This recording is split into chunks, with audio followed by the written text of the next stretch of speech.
Well, good morning again. My name is Irene Porro, and I am a director of the Christian McAuliffe Center.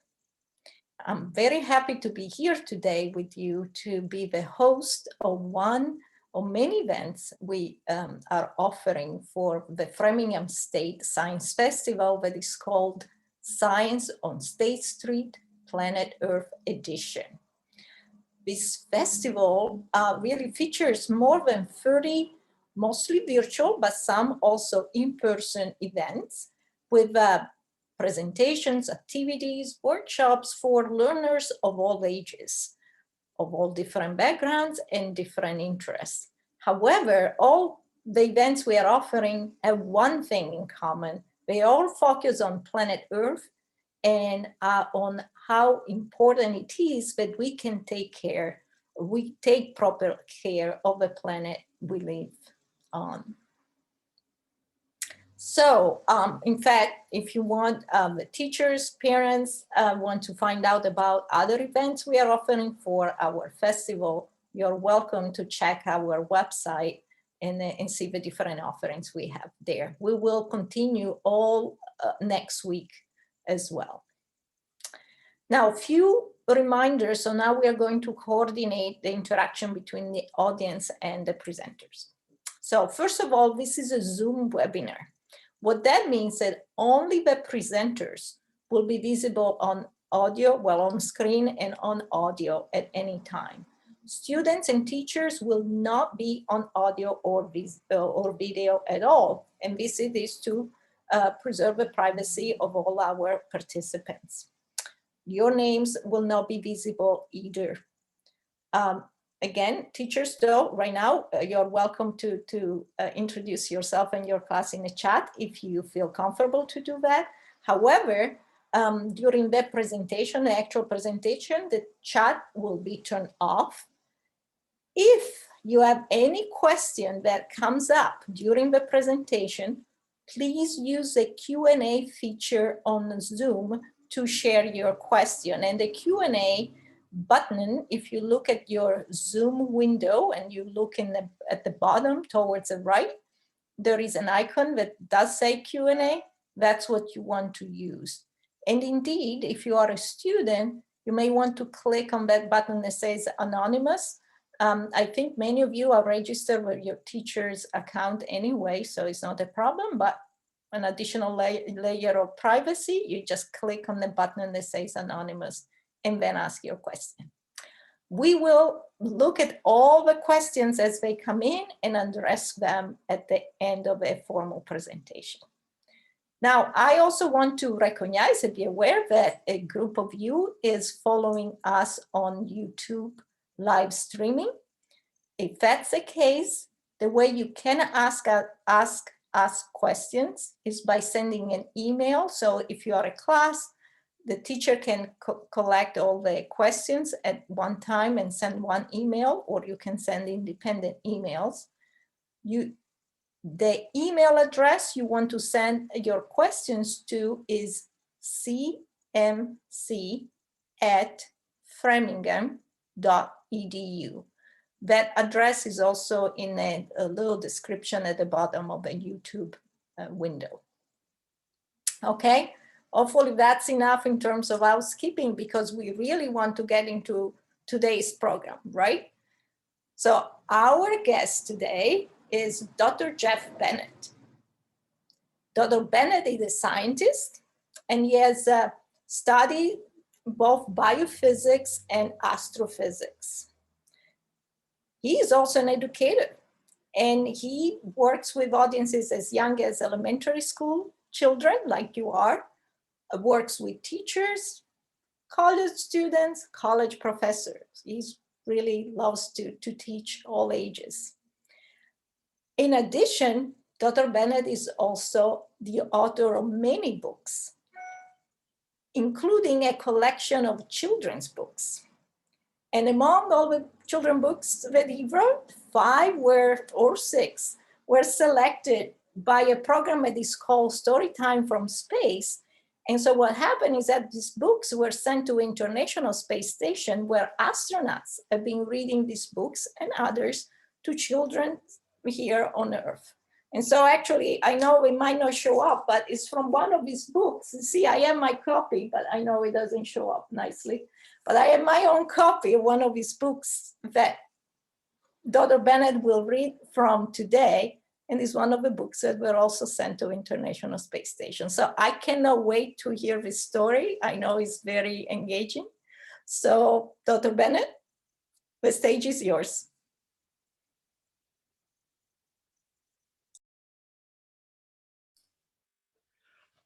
Thank you very much. I assume you can all hear me. Yes, we can. Good, thanks. So today, what we're going to do is I am going to start by reading you this book, The Wizard Who Saved the World, and talking about some of the science ideas in it that you'll see have a lot to do with our planet Earth, with climate change, and so on as we go along. And hopefully you will have some questions. I'm going to ask you all to try to hold your questions till the end, please. And then as we get to the end, you can type your questions based on the presentation into the Q&A box, but hold off on doing that until the end. Thank you. And you'll see on the screen, you're seeing the pages from the book, or in this case, the cover of the book projected up there. So I will just go ahead and get started with you. So the book starts with a dedication. This book is dedicated to all the young wizards who will help save the world, and especially to my own two wizards, Grant and Brooke. And again, I just want to show you, I know it's hard to see in the with the virtual background of the exoplanet behind me. An imaginary planet is behind me where we're looking at the Milky Way galaxy from the outskirts. But so on the book, the pages are being projected on the screen so that you can see what's in there. So I'll go ahead and get started. Diego loved to daydream. During soccer practice, he became a sports hero, scoring the winning goal in the World Cup. When he listened to music, he saw himself performing in front of a sold-out arena. At school, he was a great scientist, shaking hands with the King of Sweden as he received the Nobel Prize. Before bed, he'd look up at the stars and imagine himself as an astronaut exploring new worlds. And I know you can all see the way the artwork reflects all the different things that he's daydreaming about. Most of all, Diego dreamed of being a great wizard with magical powers. If his mom got sick, he'd use his wizardry to cure her. When he saw a kid bullying a friend, he magically silenced the bully and made the bully feel what his friend felt. When his uncle became a firefighter, he put a magic invisible bubble around him so he couldn't be hurt. But his latest daydream was about a much bigger job. He wished more than ever before to be a real wizard because someone needed to save the world. Diego hadn't always thought about the whole world. When he was younger, he didn't think much beyond his family, friends, and neighborhood. As he got older, he began to realize that he was part of a much bigger world. Still, as big as our world may seem, in school, he learned that it looks tiny and fragile when seen against the blackness of space. Our entire planet Earth is smaller than a sunspot on the sun and small enough to be swallowed up in a storm on Jupiter.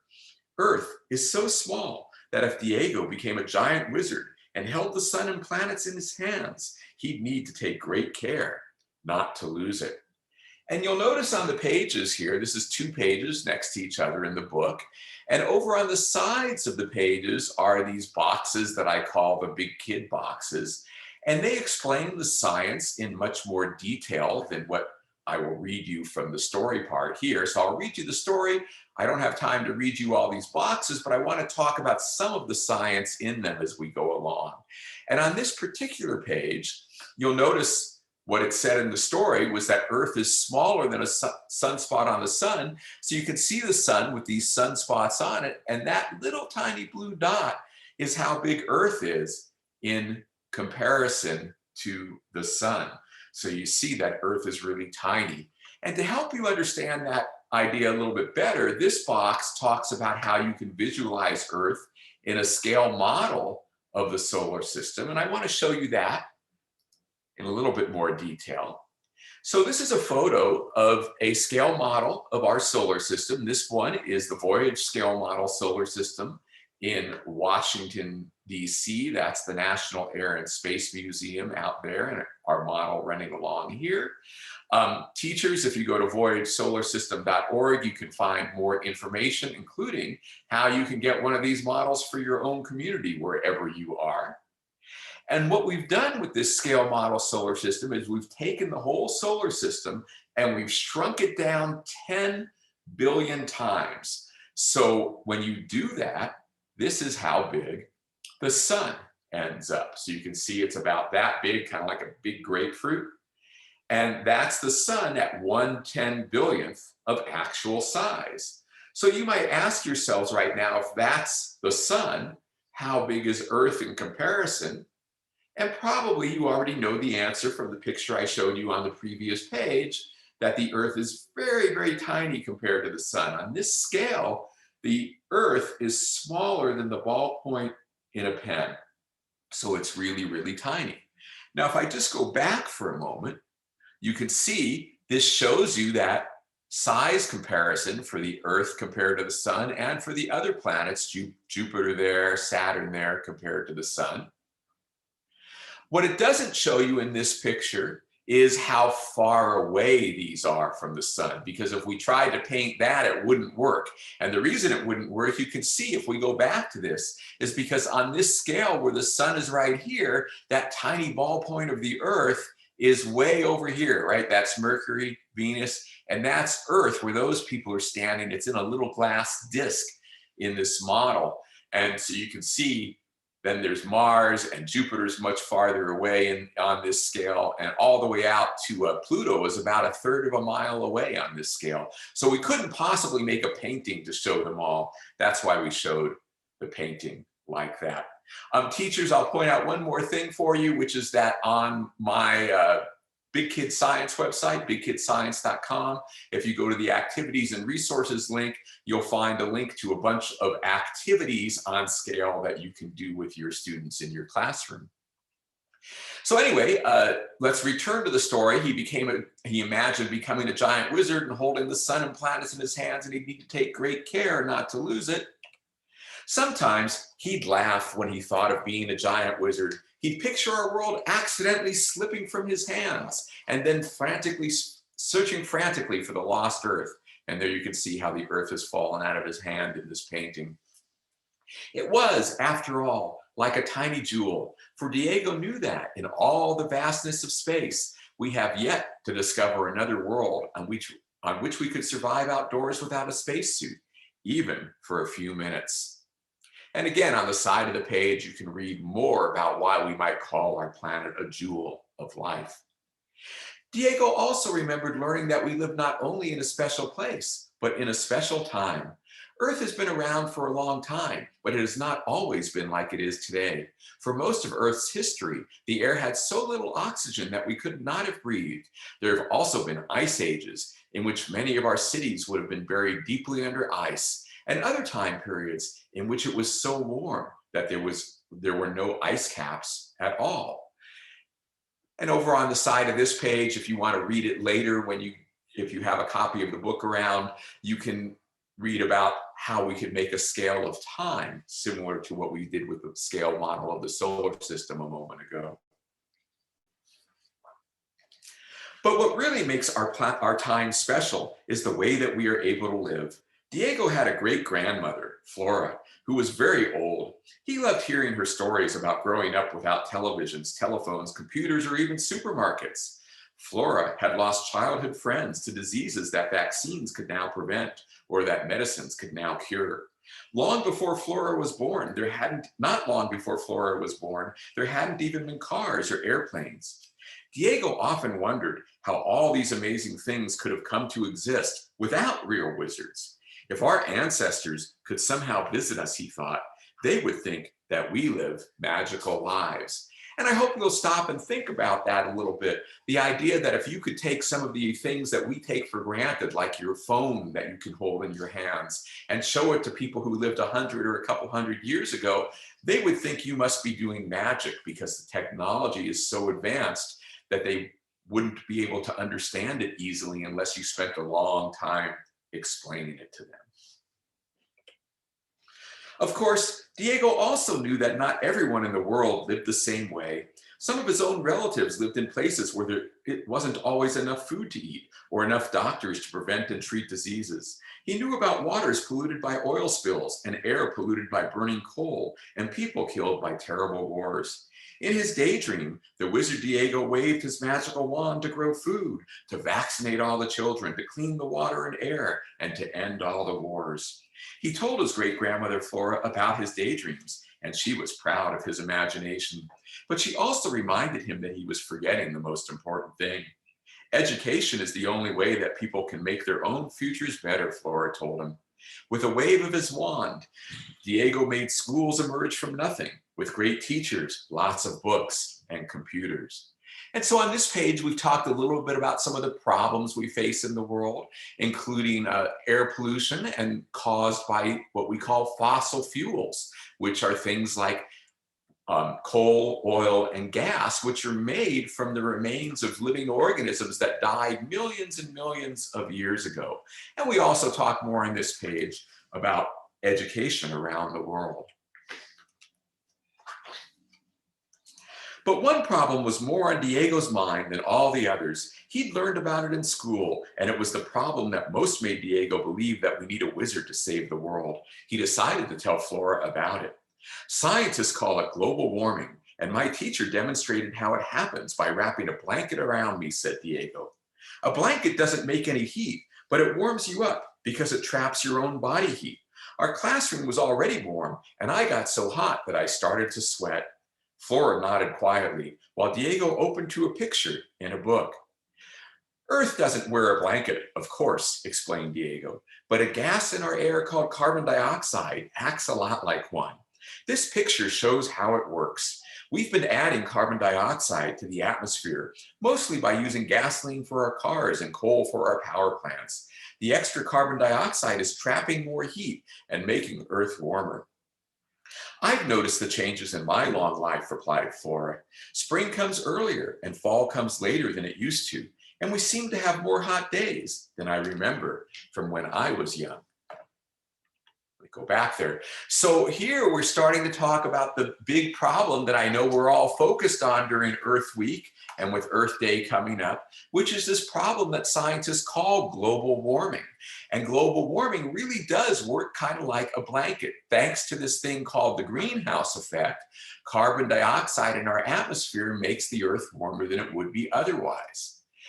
And if you add more carbon dioxide, it's just like putting more blankets around you. You're going to get warmer as you put more on there. And that is the concern that we have with global warming. And you'll hear a little bit more about that as I continue to read. Do you know what's really amazing? Asked Diego. If there was no carbon dioxide at all, Earth would be so cold that the whole planet would be frozen and nothing could live here. So it's a good thing that we have some carbon dioxide in our atmosphere. But that doesn't mean more is better, he continued. The planet Venus has so much carbon dioxide that its surface is hotter than a pizza oven. My teacher likes to say that if carbon dioxide is a good thing for life on Earth, Venus is proof that it's possible to have too much of a good thing.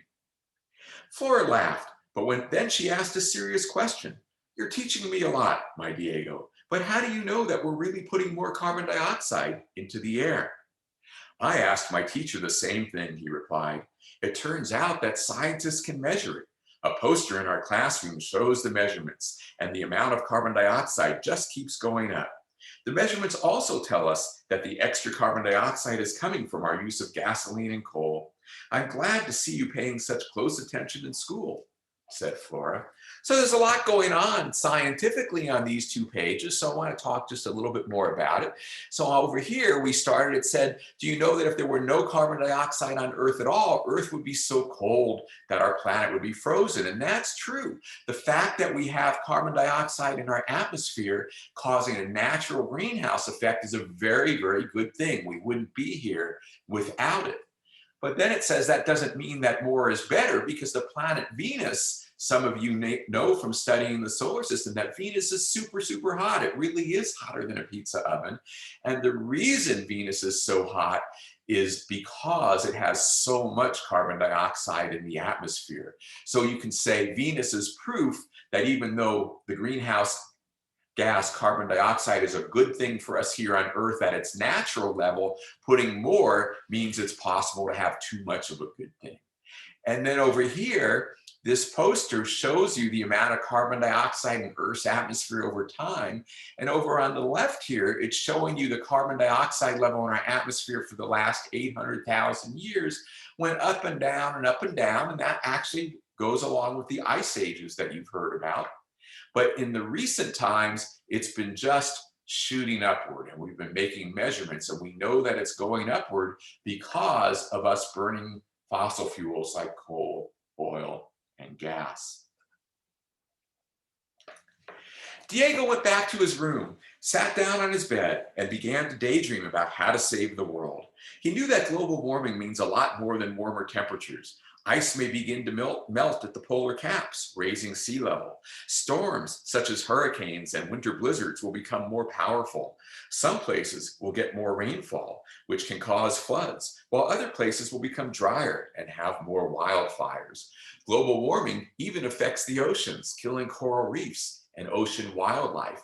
And some of you have probably heard about some of these different consequences that we're seeing from global warming around the world. To save the world, Diego imagined becoming a wizard who controlled the climate with a crystal ball. It would take powerful magic, but it just might work. Suddenly, his mom called him for dinner. Diego snapped out of the daydream. The crystal ball disappeared. His wand and his hat were gone, as were all his magical medicines and foods and schools. All that remained were the very real problems of the world. It was depressing. We surely need a wizard to save the world, he thought, but what can I do? I'm only a boy, and I don't suppose I can really grow up to be a wizard. Diego talked to his parents and his teacher. They told him to do the best he could as a real boy and a real person. He talked to Flora, and she gave him more mysterious advice. There's no such thing as magic, she said, but you can still be a wizard if you work hard enough. He wasn't sure what she meant, but it got him thinking.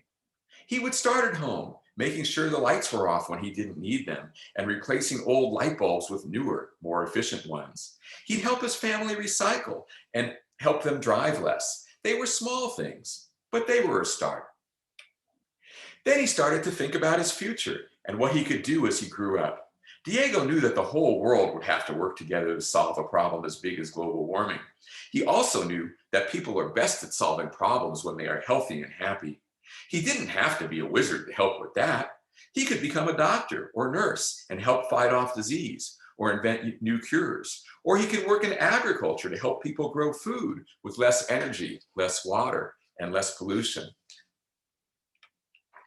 Maybe he'd work for an important business or start a business of his own. After all, Flora had once told him that business is the most powerful force for change in the world. Or he could go into public service, helping people work together to solve our problems. He could even run for office himself, becoming a legislator or congressman or the president. And there you can see President Diego sitting at his desk. Oops, sorry, haven't finished that page. Diego remembered something his teacher had said about how you really have to understand a problem before you can solve it. Perhaps he should become a scientist, helping us learn more about how the climate works. Or he could study mathematics or computer programming, since scientists use computers to do the calculations needed to predict how global warming may affect us. And one of the things I want to make sure all you kids understand is that science is very, very important to us. You know that, and you probably all love science and are very, very good at it. But science also includes lots of mathematics and computer skills. And of course, you have to be able to speak clearly and write clearly. So it's very important to focus on all the different subjects that you're studying. And then you can grow up to be a scientist or anything else you want. Diego was having fun, thinking about all the possibilities that might await him. He could become an engineer designing electric cars or high-speed trains. He could power them with renewable energy sources like solar energy and wind power. And again, on the sides of the pages, you can read more about those things in detail. He thought of even more amazing ideas. He could study fusion, the power source of the sun and other stars, and figure out how we could use it to make energy here on Earth. He could find a way to make clean fuels from plants or algae or bacteria. Maybe he could even come up with a way to remove some of the carbon dioxide that we've already released into the atmosphere. It made him daydream again, imagining the Nobel Prize he'd win for solving the world's energy problems and global warming at the same time. And I want to talk about this page just a little bit more because it mentions a bunch of amazing ideas that people are working on about how to make energy in the future, in your future. For example, you might have wondered, how does the sun shine? And the answer is that the sun shines because it makes energy inside it through this process called nuclear fusion that takes atoms of hydrogen and bumps them into each other really hard because it's so hot inside the sun and turns them into helium and releases energy in that process. And you might think, well, if the sun can do it, can we do it too and use that as an energy source instead of fossil fuels and other things? And the answer is yes, we can, but we don't quite know how to do it yet. But scientists are working on it. They're building an experimental fusion reactor that will hopefully start working in just a few years.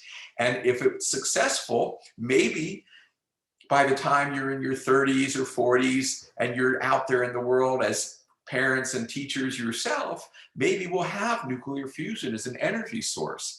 And I want to just talk about why that would be such an amazing thing. So I'm going to ask you to answer a question. If you're in a classroom, you can tell your teacher what your best guess is. So it's a multiple choice question. You can see on the screen, that's how fusion works. It takes 4 hydrogen atoms and smacks them together, make helium, and releases energy in the process. So imagine that we knew how to do fusion and we could hook up a fusion power plant to your kitchen faucet. Now, why would we want to do that?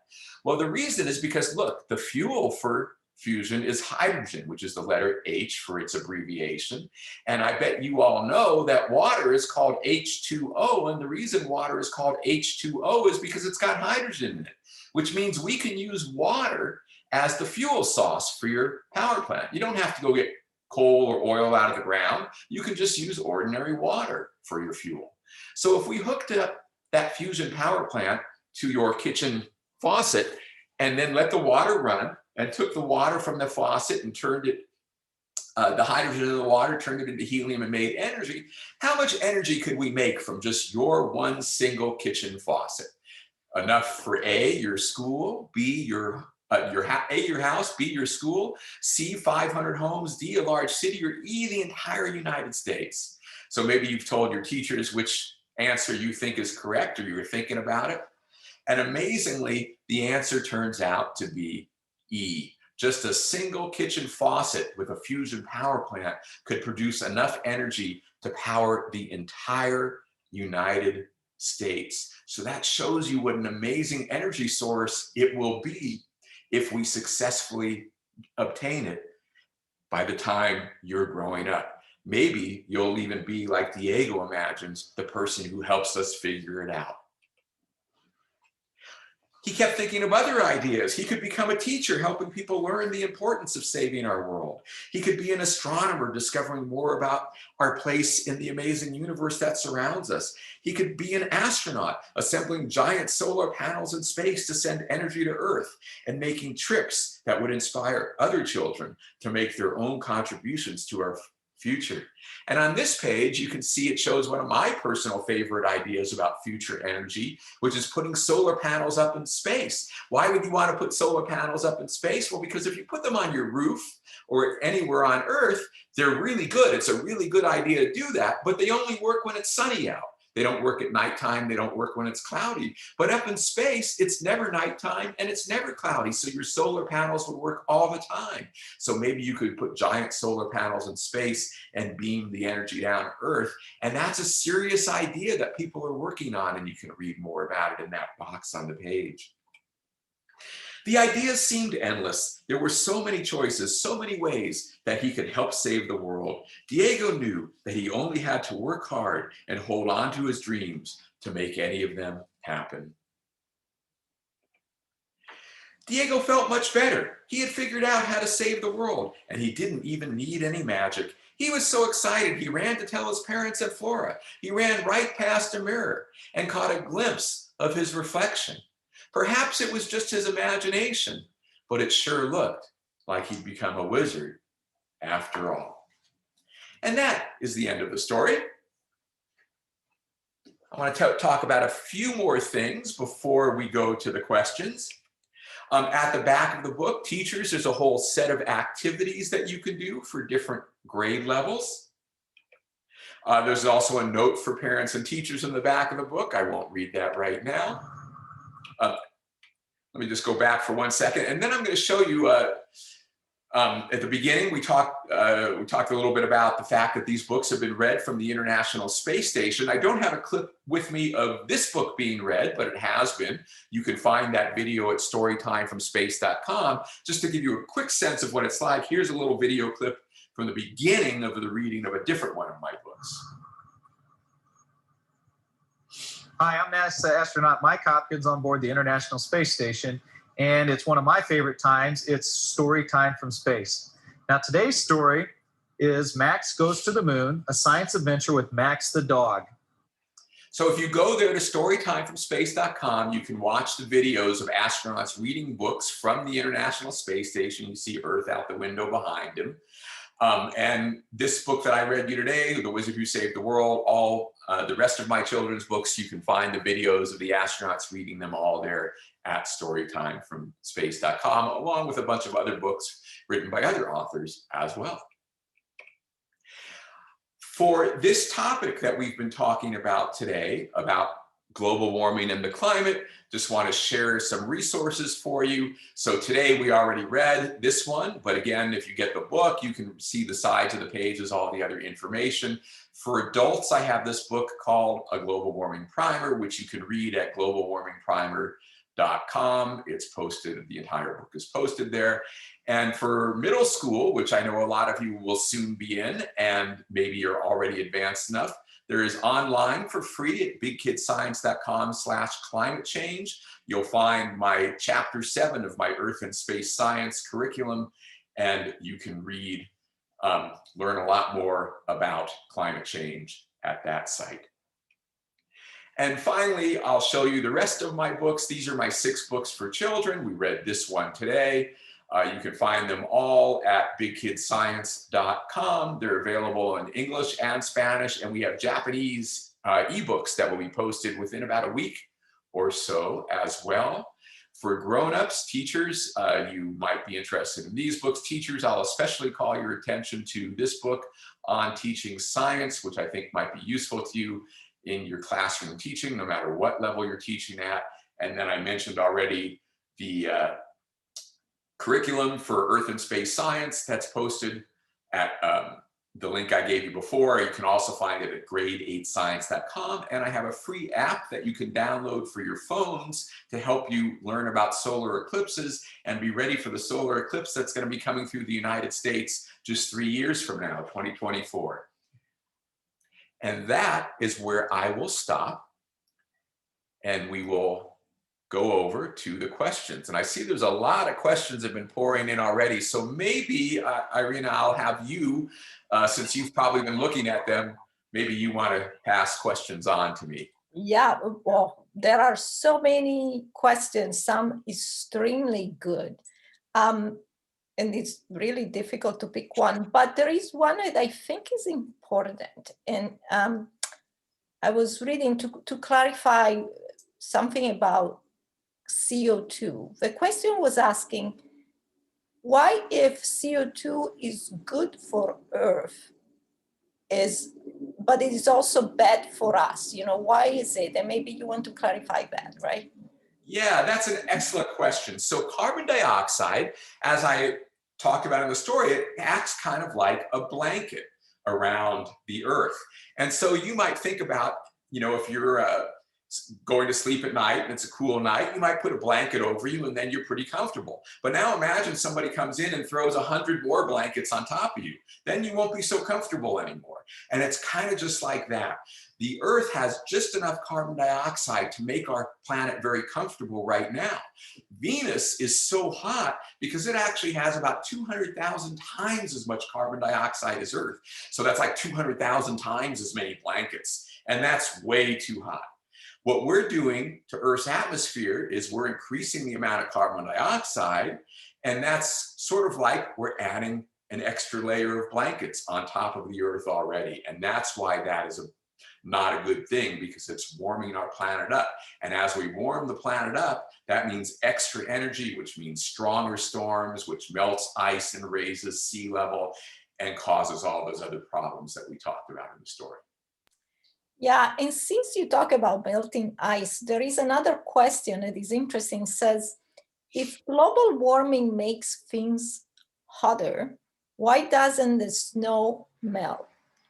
And I should say that today here in Massachusetts, we are witnessing an unusual snowfall for the season. So yeah, and as are we in Colorado, where I live. We've got about 6 inches of snow out my window here right now.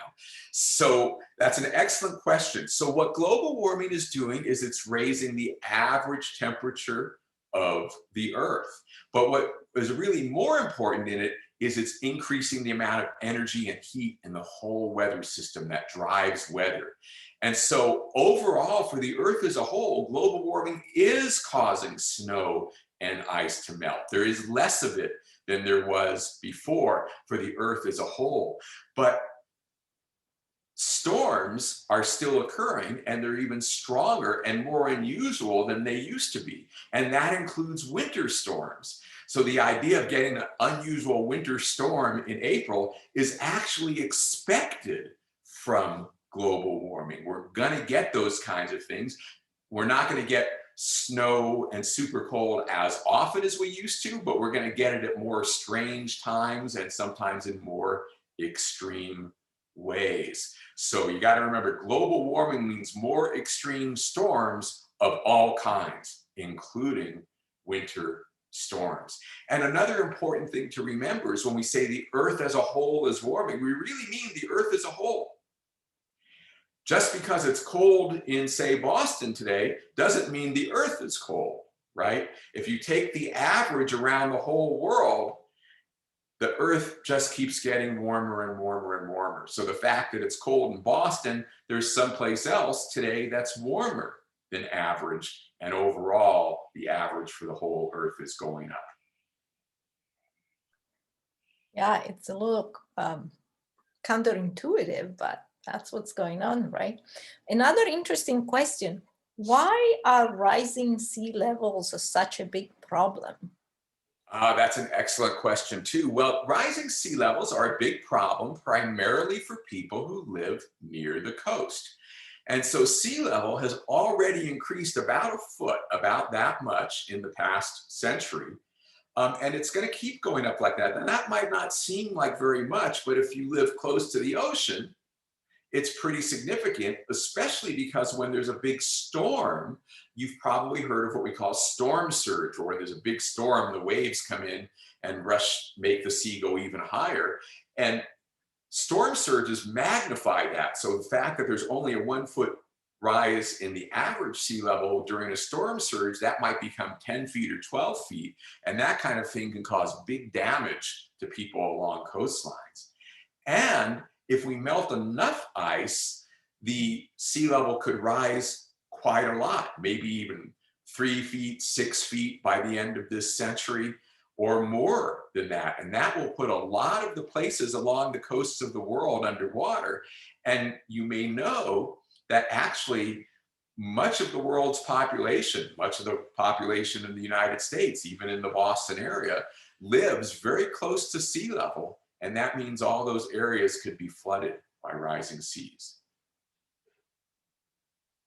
Maybe we can take a little break from the focus of global warming to address another series of questions. There are several questions about why did you decided to write books? When you started writing books? I guess maybe children's books, or I don't know. And which one is your favorite? Well, I write books because I'm a scientist and I love science and I love space, and I want you all to love science and space as much as I do. So my goal is to help share that love of science and space with all of you. And for this particular book, I have been studying this idea, the science and the danger of global warming for a very, very long time. I've been studying it for about 40 years now. And so I'm very concerned about what's going to happen unless we do something to save the world, to stop using all those fossil fuels and replace them with other energy sources. So I wanted to write a book that would help you understand that. So hopefully this story has helped you understand the problem. But even more important, I hope it's helped you understand the solution, that we have all these amazing technologies, renewable energy, and we're going to have even more amazing technologies in the future, like the nuclear fusion we talked about, or solar energy from space. And so if all of you work hard and help convince your parents and your friends and your family to work hard, for us all to do the right things and make sure that we change and stop using fossil fuels and start using other forms of energy and keep working on these more incredible forms of energy, that when you grow up, you're going to live in this really amazing world with all those incredible things that you saw in some of the paintings in the story. So that's where I write these books for you. Thank you. And I guess you already also answered this question that was very specific, though. What are some things that kids can do to help with climate change? I think this is addressing more like as kids now. Right. So there's actually a lot that kids can do to address climate change. The first thing is to make sure you understand what it is. So learn about it and then talk about it and help other people understand it too, especially help adults understand it, because sometimes, you know, adults, they might get a little bit confused about the science, and they'll listen to you because they understand that this is your world that we are creating right now, and we all have to do the right things to make it better. But I'll also say the very most important thing for you to do about climate change is to work hard in school and study hard in school and make sure that you prepare yourselves for doing something to help the world when you grow up. Because we need to work on this problem right now, which means it's today's adults who have to work on it right now. But in not that long, you're going to be adults too. And then you'll have a chance to work on it. And we want you to be ready for that. So make sure you're working hard in school and studying all the subjects and thinking always about how you can help make this world a better place. And again, changing topic a little bit, there are several questions about you being a scientist. What brought you, what captured your interest first and about science, and how did you decide to become a scientist? And one question very specifically is, what would you say to students who want to be an astrophysicist one day? Excellent question. So why did I become a scientist? Well, because science is so cool. I mean, I think you probably know that, right? For me, when I was growing up, it was around the time that the Apollo astronauts first went to the moon. And so I got really excited about space and space travel, and that made me want to be a scientist. For you, you can see now we have people, we're thinking about sending people back to the moon. We have robot space explorers on Mars. You probably know that hopefully next week now, that little helicopter, Ingenuity, will fly on Mars. The first time we've had flight on another world. You can see in the painting behind me, my virtual background is imagining a planet on the outskirts of the galaxy. And of course, this particular painting is make-believe, right? We don't know exactly what's out there. But what we do know now is that there are lots of other planets out there in the universe that we can learn more about as we grow up. So I hope that I got inspired from all the amazing things that you see about science. I hope you will too. And if you want to be a scientist of any kind, and I hope lots of you will be, because we need a lot of scientists, because that's how we understand things. Just keep studying hard in school. It's the same as for everything else, right? For science, you'll want to focus especially on math, because I showed you that painting where the math is very important to the science, but math and science especially, but you need all the different subjects, and just keep working hard. You know, the thing about science is it's always interesting, but sometimes it takes some pretty hard work. So if you find something that you're working on and it seems really hard and really challenging, and you're stuck and you go, oh, I just don't know how I'm ever going to do this, then you're feeling exactly the same thing that every other scientist in the world has ever felt, right? We feel that all the time, because sometimes it is hard. But if you keep working on it, you'll push your way through and you'll be able to do it. So don't let anybody tell you that you can't do it, because you can. Absolutely, absolutely. The next question that I think is important to address, because it's a serious one, and a student is asking, can we die if there is too much carbon dioxide? Oh, that's a very, very good question. So in terms of global warming and the earth and the outdoor air, we will never have so much carbon dioxide that it's going to kill you. You don't have to worry about that. However, global warming, all those other consequences we talk about, more extreme storms, well, you know, extreme storms like hurricanes, tornadoes, winter blizzards, those do kill people sometimes. So that is the thing you have to worry about, is all those consequences of it. Now, I'll just mention one other side note, because obviously it's hard to miss the fact that we're in a very unusual situation today with this pandemic, right? And carbon dioxide is something that we breathe out, right? Plants breathe carbon dioxide in, animals like us breathe carbon dioxide out. And outside, that all works out pretty well with a nice balance, except when we burn the fossil fuels. But indoors, if your windows are closed and you don't have good ventilation, sometimes carbon dioxide can build up inside. So carbon dioxide can become dangerous indoors. And it turns out, I just read today about a study showing that that's closely tied to transmitting COVID from one person to another. When the carbon dioxide level goes up inside, COVID can be transmitted more easily also. Yeah, so a lot of things to think about, but not to be scared by these things, but to know that we can do something. Right, and in that case, there's a very easy solution. Open the windows and turn on the ventilation. Exactly. Yes. So there are a few other questions that are about outer space. So, but one, I think it comes up often, and I know you like to answer this. Have you ever been to space, or would you like to go to space? Have I ever been in space? Yes, I have, and no, I haven't. Now I know you're thinking, why did I just answer both, right? Well, because I want you to think about this question very, very carefully. We live on a planet called Earth, right? And you saw the paintings in the book. Where's Earth located? Right, Earth is in space. And that means we're all in space right now. So if anybody ever asks you, have you ever been to space? You can say, yeah, I'm in space right now, and so are you, because we're on the Earth, and the Earth is in space. Now, of course, if they ask you, have you ever been to space, they probably didn't mean that, even though they didn't realize what they were asking. What they probably meant was, have you ever been in space without also being on the Earth at the same time, like an astronaut up above the Earth? And for me, the answer is no, because I'm not an astronaut. Only the astronauts get to go up and be in space without being down on the Earth at the same time. So excellent question.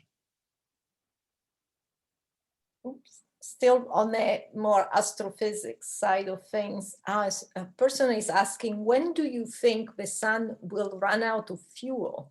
And what would humans do when it does? Oh, that is such a good question. So we know, and this is kind of an amazing thing, that scientists have figured this out, and we've only known it for less than 100 years because it took a lot of math and science to figure it out. But we know exactly how the sun makes energy now. It makes energy through that nuclear fusion deep down in the core of the sun. We also know how big the sun is, which means we know exactly how much hydrogen fuel it has inside it for nuclear fusion. And so since we know how it makes energy and we know how much fuel it has for making energy, it's actually very easy with math to calculate how long it will be until the sun runs out of energy. And the answer turns out to be 5 billion years, which is such an incredibly long time that we don't ever have to worry about it. The sun will have energy. 5 billion years is just about like forever. Right? And so we don't have to ever worry about the sun running out of energy. It will have energy for our lives and for billions of years beyond into the future. Yeah, woof. Okay, that makes me feel better. I think there is another question that it's probably important to address, even if you have already said something about this, but can global warming destroy Earth or change how it looks? Oh, that is a very, very good question. So let's start with the first part, the destroy Earth. The answer is it cannot destroy Earth. Global warming is happening in the atmosphere and the oceans. Earth is big and mostly solid. The atmosphere and oceans are only a very thin layer on the Earth. So whatever we do to the atmosphere and oceans, it won't destroy the whole Earth.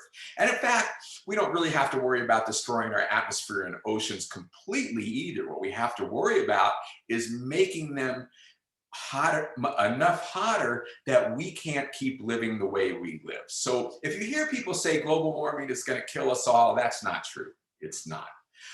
But what it may very well do if we don't deal with it is it may change things enough so that all of the kinds of things we enjoy today, the nice climate, all of the resources that we like to use, the energy that we like to use, we won't be able to keep doing that unless we deal with this problem. So it's a very, very important problem. I like to describe it as it's a threat to our lifestyle and our civilization. It's not a threat to all life on Earth, but certainly some life on Earth will suffer. And sorry, I to all the people who posted questions, I have right now 99 active posts. Some of them are not questions, some are just like a appreciation and the people who enjoyed listening you reading from my books. Your book, but there are some questions again about exoplanets or other planets. So two things: have we ever found life? Sorry, a snowplow. Have we ever found life on other planets? We have not found any other life on any other planets. However, that's partly because we haven't really looked very hard. And that's because it's so difficult. Remember that picture I showed you of the scale model of the solar system? It's a long way between the planets. Those distances are far. So even to get to Mars, a trip to Mars with our fastest spaceships right now takes like 7 or 8 months. And it uses so much fuel that so far we can't possibly afford to send people. Now, maybe in the not too distant future, but right now we can only send robots. And that's why we have robot explorers on Mars. And robots, they're pretty good at doing the things we built them to do, but they're not like us, right? They can't go dig up and go, hey, there's something cool over there, and go dig up and study it and take it into the lab and so on. So our robot search for life on Mars is really a very simple search so far. So even if there is life on Mars, and there might be, and by the way, you can read more about that in my book, Max Goes to Mars. I talk about the possibilities of life on Mars.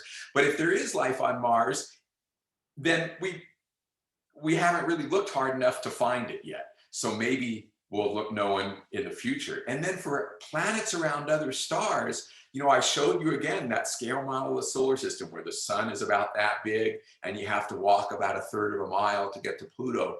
Well, you might wonder, on that same scale, how far would you have to walk to get to the next star? And the answer is on that scale, where you can walk from, a third of a mile is not very far. You can walk from the sun to Pluto on that scale in about 5 minutes or so. On that same scale, you'd have to walk all the way across the United States to get to the next star.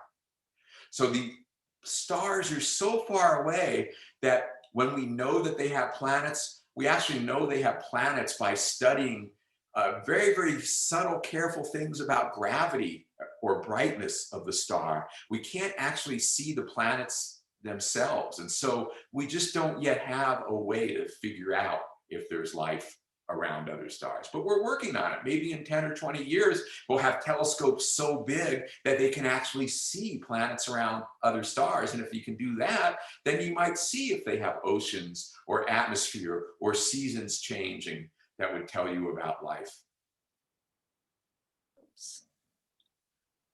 So we're going back to CO2. There is an interesting question suggestion.